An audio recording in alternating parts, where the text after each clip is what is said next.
नमस्कार. दसऱ्याच्या तुम्हा सर्वांना माझ्याकडून व माझ्या परिवाराकडून खूप खूप शुभेच्छा. तुमचे आयुष्य असे सुख समाधानाचे, आनंदाचे, भरभराटीचे, उज्ज्वल यशाचे जावो ही सदिच्छा. आज 9 दिवस देव आता बसलेले 9 दिवस होऊन गेले. आता आज दसऱ्याचा दिवस आहे. आज छानपैकी सुंदर देवाची पूजा केलेली आहे. देवांना छान फुलांनी सजवलंय. बघा देवाला किती छान दिसतोय. आज देव पण किती छान दिसत आहेत. आज स्वयंपाकाला उशीर होणार, त्याच्यामुळे आज सगळ्यांना आधी नाश्ता दिला पाहिजे. त्याच्यामुळे आज कांदा पोहे सगळ्यांसाठी बनवत आहे. बघा कांदा पोहे या सगळ्यांनी खायला पहिला सकाळचा नाश्ता.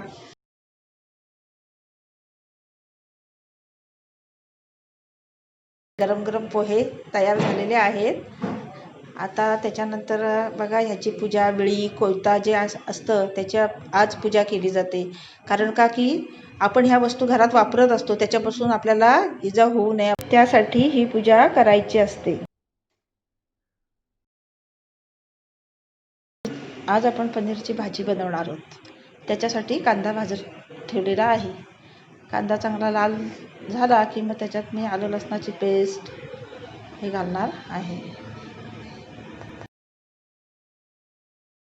पनीर मॅरिनेट करून ठेवलेलं आहे. त्याला मिरची पावडर, हळद, थोडेसे मीठ लावून ठेवलेलं आहे. आता कांद्यामध्ये मी सगळे मसाले घातलेले आहेत. आता मसाले चांगले परतून घेते. बघा ह्याला पण किती छान तेल सुटलेलं आहे. आता मी तोपर्यंत पीठ मळते. आज पुऱ्या बनवायचे, त्याच्यासाठी पीठ मळायला घेतलेलं आहे. चपातीचं पुरीसाठी पीठ नेहमी घट्ट मळायचं असतं. खूप पाणी घालायचं, खूप सैल करायचं नाही. छान घट्ट पीठ मळलं की पुऱ्या जास्त तेल पीत नाहीत.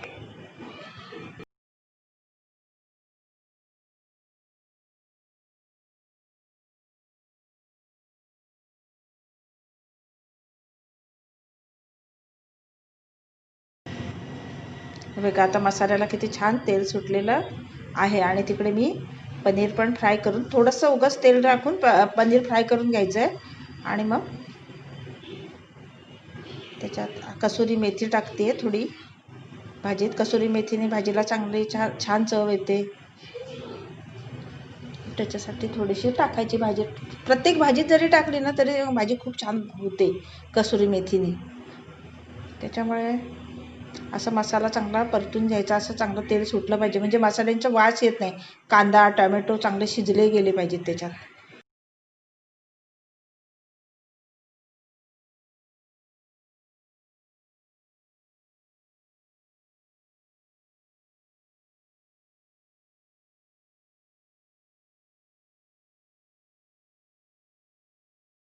आता कसुरी मेथीनंतर त्याच्यात कोथिंबीर टाकते. कोथिंबीर पण चांगली परतून घ्यायची आहे.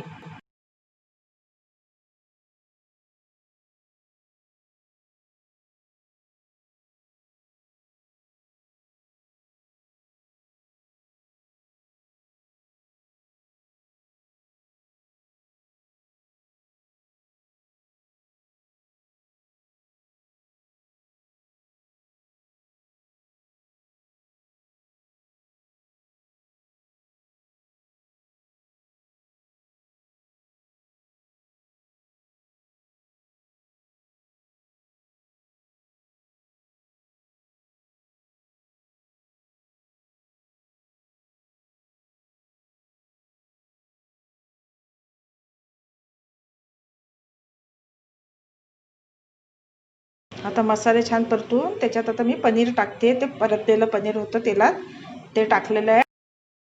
आता पनीरची भाजी होईपर्यंत मी भात धुवून ठेवलेला आहे.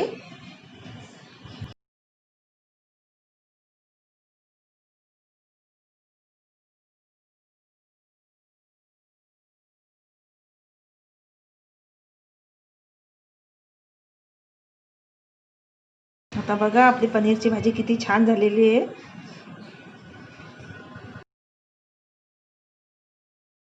आपला भात तयार झालेला आहे. वाफेला लावून मी आता पुऱ्या करायला घेते.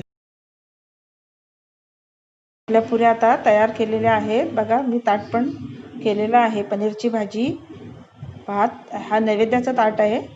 नैवेद्य करण्यासाठी मी हा ताट भरलेला आहे. श्रीखंड, पुरी, भाजी, पापड आणि पुन्हा एकदा तुम्हाला दसऱ्याच्या शुभेच्छा. सोन्यासारखे तर तुम्ही आहातच, सदैव असेच राहा आणि तुमची साथ अशी शेवटपर्यंत राहू दे.